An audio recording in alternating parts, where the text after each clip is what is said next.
Nigel, 9 Miles project, how did you start 8 years ago? Okay, so 9Miles started actually way before then. It started when I was, I think, 11 years old when I got introduced to surfing at that age.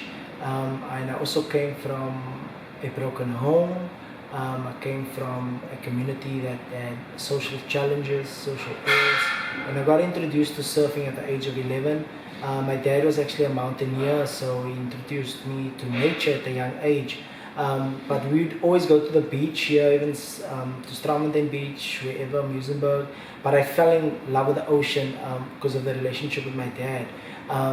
And seeing what surfing produced in my life, the changes it brought in my life unconsciously, I only realized this later on that I said no to a lot of peer pressure things in my community. I said no to a lot of the social challenges, the social ills, drugs, alcohol, all of those things, because surfing kept me disciplined, it kept me focused, kept me determined, and so it produced a lot of structure in my life, discipline, values, principles.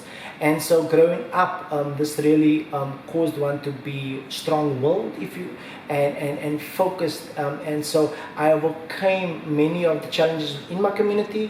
However, it was still there. It was still pressing on my life. Gangsterism was there. I had friends that were involved in all of those things. So from time to time, I would get entangled. But the surfing, the power of surfing, and the transformation of it could break and take me out of the cycles many a times. But when I got older, I saw that these things were happening even at a greater level or a greater measure in my community. And I saw what surfing done in my life, and I wanted to do that for young people. And I asked myself, where could I start? And I looked at the first informal settlement called Sevendelang, because they stayed close to the beach, but also I wanted to start there because I think children at risk in these communities experience a lot of trauma, because it's not like living in a brick and mortar house where there is abuse, where there is things happening. But in these communities, they're rife with so many things, and kids witness so many things on a daily basis. So I said, let's start there. And so we went into the community, didn't know how to do it. I knew I just had to feed them. But bring surfboards in, bring wetsuits in. I asked them, do they know what this is, and so we done a quick lesson on surfing and so forth. And then I just asked who would like to do this, and there was 9 young people that lifted up their hands to say that they would want to be a part of this project. And I remember that day, they asked, can they come to the beach? And they didn't have no wetsuits, they had just their underpants on, or their undergarments, and they went out and they fell in love with it. And then the rest is history, I guess.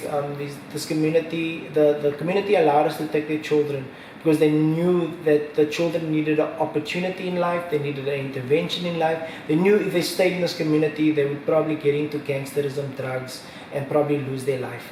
And so that's how we started. The community started to trust us with their children, and then we've built strong, good relationships in Strandfontein, and it has just organically grew from there to what it is today. And at the core of it is surfing that we use as a therapy, as a catalyst, and we've built on there since then with literacy, leadership, life skills, environmental component, and learning adventures. We're not just only interested in one aspect of a child's life, but the holistic component of a child's life. And we know that our slogan says go in the distance. It means that we have to walk a journey with these children, that even our kids, that some of them are employed with us today, is the ones that lifted up their hands on their very first day I went into the community. So it just shows you the long road that one is to walk with young people, and even just work in the community to bring transformation and change. It's a vision that is long term, but it is one that we are committed to, because we believe these things don't happen overnight. So when people all across South Africa or internationally come on board and support this vision, just know that it is a seed to the potential of a forest one day. and that's the investment really. It's not an investment that you'll see maybe overnight, but it's an investment that you'll see for many years to come, because we believe in building slow but building strong. We're all about legacy and generations, and that's what we're seeing today in 9Miles project. Yeah. Corona changed a lot of your work, I think. From one day to the other, you started feeding schemes?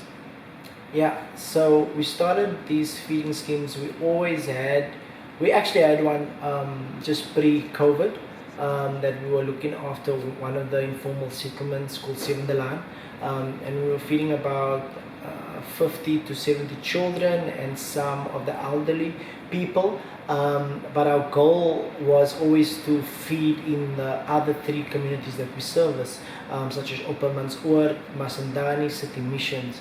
But we never had maybe the funding or the capacity to do so. So when COVID hit, there was a real need to now not only look after this one community of children we were looking after, but we had to look after the adults as well. And so with local partners, we managed to secure some local resources as best we could, and we've managed to achieve that goal of actually looking after all the 4 informal settlements. That's about 1,000 people that we fed daily. We fed them breakfast in the morning and we fed them supper every night. And yeah, I mean, from just starting with 80 people, 1 feeding station, we've managed to activate another 2 feeding stations, and we were so fortunate or blessed just to have people in the community willing, to cook, to volunteer to cook for their communities. So we would supply the gas stove, we would supply the gas, and all the raw ingredients or for the food. We had a food manager at the time, and so we really built a good model, coordinated something, a good 7-day menu. I must say we were quite structured. We knew also when somebody said how can they help or how can they donate, we said, look, it costs 5 rand to feed a person, and this is how much meals we can cover. If you're going to provide 10 kg of rice, if you're going to provide this amount of potatoes or that. So we broke down our feeding program really to detailed amounts, so that the person that wanted to give us 100 rand could understand that their 100 rand is feeding X amount of people. And so with one of the things about 9Miles is that we love to collaborate. We do not like to work in silos or as an island, but we look at who else can we partner with to strengthen our programs. And so there was a local partner called HOSA, and there was the CAN groups, and there was other people that came on board. But I think the success of 9Miles is that we got a passionate people in our team. They've caught the heartbeat of the vision, and they just love people, they love transformation, they love communities, and they're really hardworking. For them it's about being there on the forefront, like we were essential workers in this time, to bring about the change.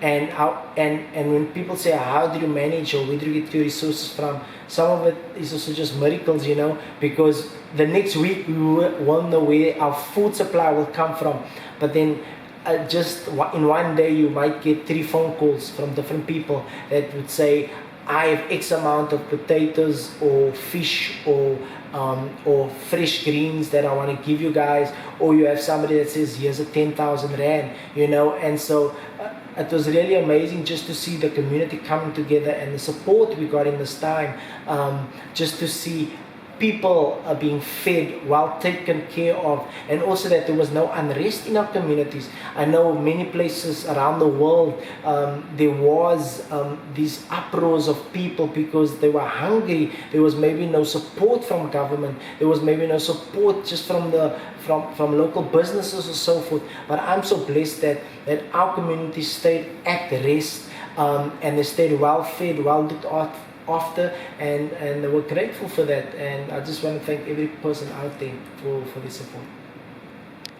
9Miles project in Strandfontein is here for about 8 years, but you started 2 more projects quite far away from Cape Town. That's correct, yes. The one in St. Francis Bay, which is 8 hours away, I used to go there. I had a friend, an American friend, who ran a after-school program with girls in an impoverished area called Vista. And I used to go up there to take a break, just to surf up there because it got world-class waves in Francis Bay and Jeffreys Bay. And I was mentoring a young man at the time from that community. And then just one day out of the blue, he said, I want to do what you do. And that's how it started, you know. And I said, okay, look, we see the same similarities in your community that we work in, and you live on one of the best coastlines in South Africa, one of the best waves in South Africa, and let's start it. So he selected a few kids, and I managed to do some build some relationships and partnerships with the local municipality that we managed to utilize a building on the beach, and we started with these kids, and we just, whatever we done here in Cape Town is what we duplicated there, and so it has been a great. We've been there for, I've been traveling there every 6 to 8 weeks, because it was an outreach project for quite some time, because we were looking to get a local staff force there. And look, any community development, youth development takes some time, because you need to get enough stakeholders, you need to get the right partners on board and so forth. Like right now, my head of operations is person Danica Ophelia. She's up there right now to work in the community, and we started to roll out some events in the community. Just last year we ran an event called Passport to Success, and we had 10 young people in that community. It's the employability life skills course that prepares them for to be employed for the job market. And one of their feedbacks was that, you know what, they were so thankful that we came into the community, because there's no opportunities there. There's no interventions as such and things like that. So what we're finding, once we're digging deeper into the community we're working with, we're actually seeing more and more social problems that has to be resolved, complex problems. But with 9Miles being there, I think they're grateful for us having us there in the community, and we're getting through this, and we're setting up systems and structure and youth and community development things that we can bring transformation within that community. But as I say, 9Miles always, we're patient in what we do, because we want to get the right people, and we want to do the work that is lasting. You know, we're not there just for once-off events. We're there once we get involved in a community and in a child's life. We're there for the long haul, and so that's how that project came about in 2017. Yeah, and it's still growing. It's still in its infant stage, if I could say so. Whereas Cape Town, we a bit more established, more we're stronger. We have 12 students here, and then we have another project in the West Coast, Elandsbaai. Now, Elandsbaai was a place I used to go surf, just recreation, just go surfing, and it's also one of the best waves in Africa, actually. So it's just amazing how projects got situated at these 2 world-class waves. But anyway, there was a film shoot happening there called, I can't even remember the name, but some film, it's called like 15 Days or 15 Nights or something like that.